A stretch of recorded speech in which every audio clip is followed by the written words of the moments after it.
The room overlooked the city like it owned it. Floor-to-ceiling glass, polished black table, leather chairs that whispered money the moment you sat down. Keanu Reeves sat quietly at one end, hands folded, posture relaxed, but his eyes were alert. Across from him, studio executives shuffled papers, checked tablets, cleared throats.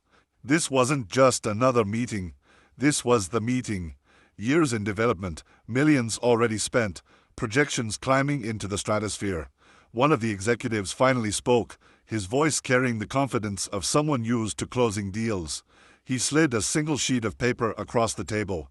"We're prepared to offer you $100 million. The number hung in the air, heavy and unreal. For a moment, no one breathed. This was the kind of figure that rewrote lives. Keanu didn't reach for the paper. He didn't smile, didn't nod, didn't do any of the things they expected. Instead, he leaned back slightly and looked around the room, as if measuring something invisible. The executives mistook his silence for strategy. They began to talk about box office domination, award seasons, global impact. They spoke of legacy, of how this role would cement him forever. Franchises would be born from it. Merchandise. Spin-offs. Generations. One producer leaned forward, lowering his voice. "This is the biggest role of your career." Keanu listened politely, the way you listen to a sales pitch you already know the ending to. He had heard versions of this before, just never with so many zeros attached. When the talking slowed, Keanu finally reached for the script instead of the contract. Its pages were thick, expensive, heavy with expectation. He flipped through them slowly, not skimming, not rushing. He'd read it already, twice. Once as an actor, once as a human being. His fingers stopped at a page marked with a small fold in the corner. A single scene. On the surface, it was dramatic, intense, bold. The kind of moment critics would call fearless. But to Keanu, it felt wrong. It turned pain into spectacle. It asked the audience to cheer where they should feel discomfort. It made cruelty look powerful. He remembered nights sitting alone after funerals, the silence louder than any applause. He remembered how real pain didn't entertain. It hollowed you out. He looked up and spoke calmly. "I have one concern." The room straightened. Pens hovered. This was expected. Creative notes, scheduling issues, maybe a clause in the contract. Keanu tapped the script lightly. "This scene here. I don't think it should be played this way." He explained gently, not accusingly. How it crossed a line. How it glamorized something that had already taken too much from too many people. The executives exchanged glances. One of them smiled, practiced and reassuring. That scene tested extremely well. Another added, "Audiences love edge." A third shrugged. "It's just a character. It's not real." Keanu nodded, absorbing their words, but something behind his eyes hardened, not with anger, but with certainty. They pushed back harder. They reminded him of the scale of the project, the jobs depending on it, the opportunity. "No one will remember that one scene," someone said. "But they'll remember you." The implication was clear. Take the deal, make the compromise, move on. Keanu closed the script slowly. In that moment, the room felt smaller. He thought about all the times he'd said yes because it was easier. About how success had taught him that walking away sometimes costs more, but saves more too. He stood up, smooth and unhurried. "I'm grateful," he said sincerely. "But I can't do this." The words landed without drama. No shouting, no speeches, just a line drawn quietly. As he walked toward the door, no one stopped him at first. They were too stunned. $100 million lay untouched on the table, suddenly looking like a misunderstanding. Keanu paused with his hand on the door, not for effect, but because he felt it mattered. "I hope the film does well," he said softly. Then he left. The door closed behind him with a muted click. Inside the room, silence returned, but this time it wasn't awe. It was confusion. Outside, Keanu stepped into the hallway, breathing easier, as if he'd just put down a weight no one else could see. This was only the beginning. But the choice had already been made. The news didn't break loudly at first. It slipped out through industry whispers, quiet emails, and cautious phone calls. Keanu passed. That was the phrase. Short, dismissive, almost unbelievable. In Hollywood, people didn't walk away from deals like that. They negotiated. They stalled. They pretended to hesitate until the numbers climbed higher. But they didn't pass.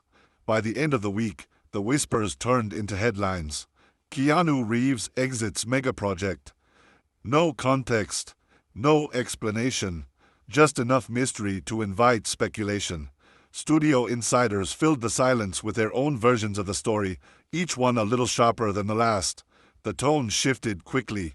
At first, it was confusion, then disbelief, then judgment. Anonymous sources suggested he'd become difficult.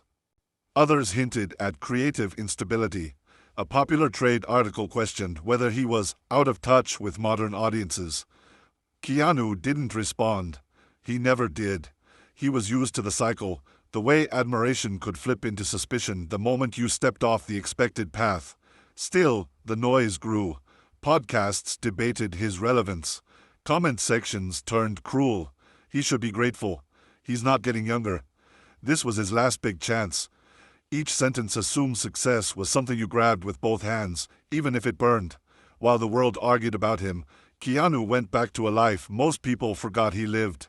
He walked his dog early in the mornings, hood pulled low, letting the city wake up around him. He stopped at the same small cafe where the barista never mentioned movies and always asked how his day was going.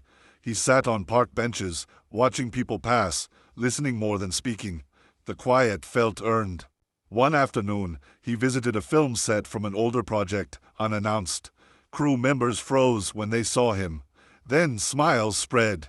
He hugged grips, joked with electricians, asked about families. Before he left, envelopes appeared. No names, no announcements. Just help where it mattered most. Meanwhile, the studio scrambled.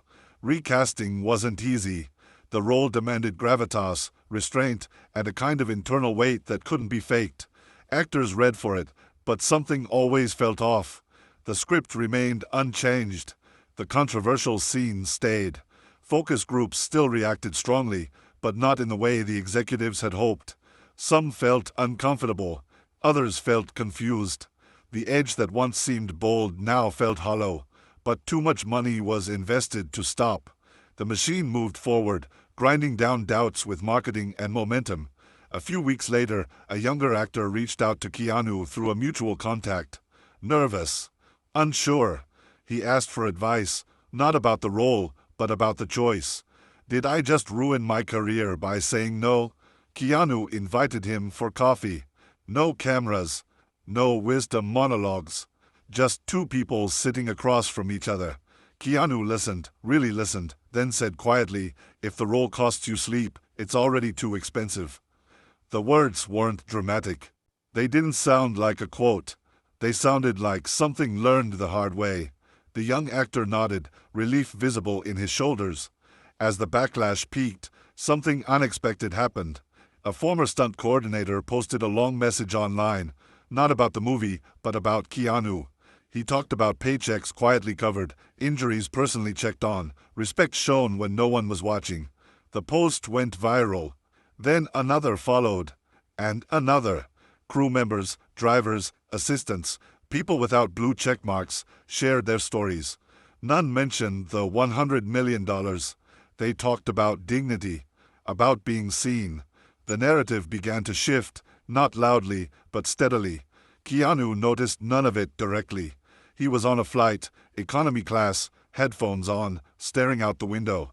Somewhere between takeoff and landing, the weight of the decision settled, not as doubt, but as clarity. He hadn't walked away from success. He'd walked toward something harder to define. Integrity doesn't trend the way controversy does, but it lasts longer. And though the world hadn't fully caught up yet, the real consequences of his choice, good and bad, were only just beginning to surface. Months passed, and the film Keanu walked away from continued its march toward release. Trailers flooded timelines, billboards rose over freeways, and interviews carefully avoided mentioning the role's original casting. The studio poured money into spectacle, explosions, dramatic monologues, sweeping music, everything designed to drown out discomfort. But there was one thing they couldn't edit out of the conversation anymore. That scene. Test audiences reacted strongly, just as predicted, but not uniformly. Some called it daring. Others shifted in their seats, unsettled in a way they couldn't explain. The problem wasn't outrage. It was unease. And unease lingers. Keanu watched none of it. He was in a different rhythm now, working quietly on a smaller independent project with a first-time director who spoke more about people than profits. The set was modest. No trailers lined up like luxury condos. No assistants hovering. Just long days, shared meals, and conversations that felt human. One evening, after a late shoot, the director asked him why he'd agreed to this film when he could be anywhere else. Keanu shrugged. It felt honest, he said. That was all. But honesty, it turned out, had a way of echoing. The big film finally premiered with all the expected flash. Red carpets, flashbulbs, applause on cue. Early reviews were mixed but respectable. Yet buried in those reviews, again and again, was mention of a moment that didn't sit right. Critics struggled to articulate it without sounding moralistic. Words like exploitative and gratuitous appeared more often than the studio would have liked. Viewers debated it online, some defending it as art, others questioning why it existed at all. Quietly, inevitably, someone asked the question out loud, wasn't Keanu Reeves supposed to be in this? The comparison was unavoidable. Commenters imagined how he might have played it, subtler, restrained, less eager to shock. The conversation shifted from spectacle to intention, not overnight, but steadily. Interviews with the director grew tense when the topic came up.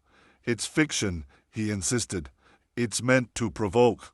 But provocation without purpose began to feel thin. Ticket sales dipped after the opening surge. Not a disaster, just enough to make executives uneasy. For the first time, the idea that Keanu had seen something they hadn't started to feel uncomfortably plausible. Meanwhile, Keanu received an envelope in the mail, handwritten address, no return label. Inside was a letter from a woman who had lost her brother to violence years earlier. She wrote about seeing the trailer and feeling sick, about how easily pain was turned into entertainment. She thanked him, not for leaving the film, but for proving that someone powerful had noticed. Keanu read the letter twice. Then he placed it in a drawer with others like it, never shown, never shared. These were the things that didn't make headlines but mattered more than box office numbers ever could. As award season approached, the smaller film Keanu had chosen began to gain quiet traction. Not buzz, respect. Screenings sold out not because of hype, but because word spread. People left theaters talking about characters instead of scenes, about how the film made them feel seen rather than shocked. At a small festival Q&A, someone finally asked him directly about the role he'd turned down. The room went still. Keanu paused, searching for words that wouldn't betray anyone. Some stories ask too much, he said carefully. Not of your talent, but of your conscience. There was no applause at first, just silence. Then a slow, thoughtful nod rippled through the room. That night, alone in his hotel room, Keanu looked out at the city lights, thinking about the strange mathematics of choice. One film promised everything and asked for one compromise. The other offered little and demanded honesty. He had chosen the harder path, knowing it wouldn't protect him from criticism or loss. But as the noise outside continued, reviews, debates, numbers climbing and falling, one thing became clear. The scene he refused to play had spoken anyway, not through the film, but through the absence he left behind. The shift didn't happen with an apology or a headline. It happened quietly, the way most truths do, one conversation at a time. Inside the studio, meetings grew tense. Numbers were still strong on paper, but the confidence was gone. Executives replayed focus group footage, reread reviews, and circled the same notes again and again. That scene, it kept coming up, not as outrage, not as scandal, but as discomfort. The kind that lingers long after the credits roll. Someone finally said what no one wanted to admit. Maybe Keanu was right. The words hung there, unwelcome but undeniable. Outside that world, something else was unfolding. Crew members from the abandoned project began speaking off the record. Not out of spite, but relief. They talked about the day Keanu walked out, not angrily, not dramatically, but with a calm that felt deliberate. One lighting technician described how the room felt afterward, like air had been let out of something overinflated. A script assistant mentioned that Keanu had asked about her college loans weeks before the meeting, then quietly helped without ever connecting it to the film. These stories weren't coordinated. That was the point. They surfaced naturally, stitched together by people who had nothing to gain. Keanu himself stayed silent. He was on the road, visiting children's hospitals between shoots, no press invited. In one room, a teenage boy recognized him immediately and blurted out, "Why'd you quit that movie?" The nurse froze, expecting discomfort. Keanu smiled gently and sat beside the bed. "Because some things cost more than money," he said. The boy thought about it for a moment, then nodded as if that answer made perfect sense. Later, the nurse would tell that story to friends, not as gossip, but as something that stuck with her.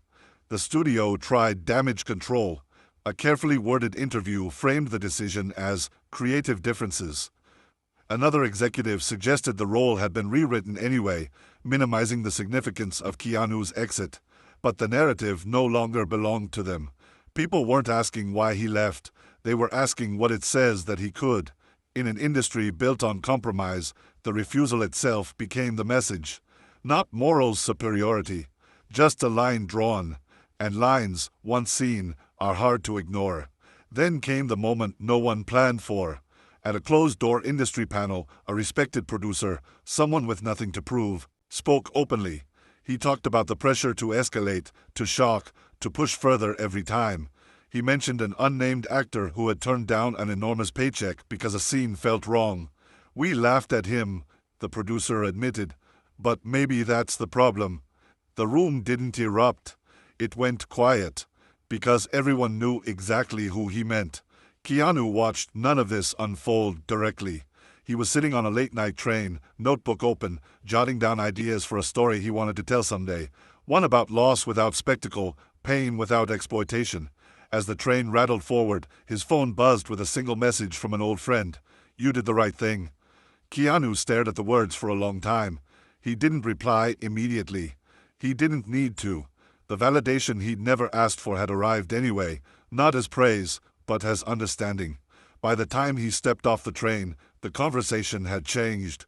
Not completely, not cleanly, but enough. The role he'd walked away from no longer looked like a missed opportunity. It looked like a mirror, held up to an industry uncomfortable with its own reflection. And Keanu, without trying to teach anyone a lesson, had done exactly that. A year later, the noise had settled into something quieter and more honest. The film Keanu Reeves walked away from didn't fail, but it didn't soar either. It became one of those projects people referenced cautiously, financially fine, creatively debated, emotionally unresolved. Awards season passed without major recognition. The controversial scene was still talked about, but now as a misstep rather than a triumph. In interviews, the director deflected. Executives moved on to the next big thing. Hollywood always did.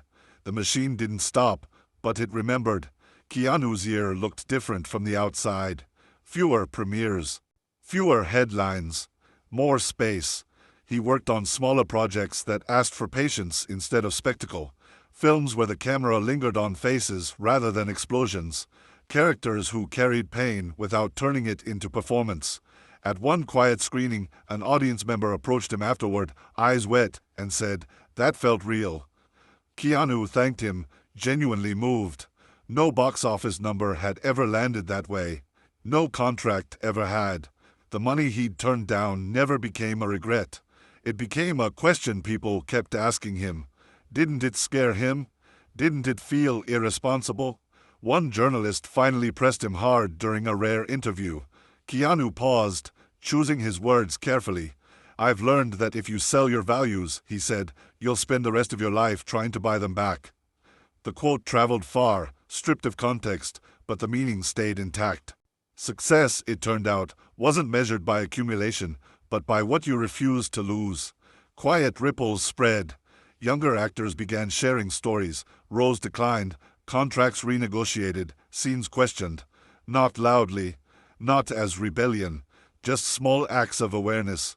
A casting director admitted she'd started asking different questions in meetings. A writer said he rewrote a scene because it didn't sit right anymore.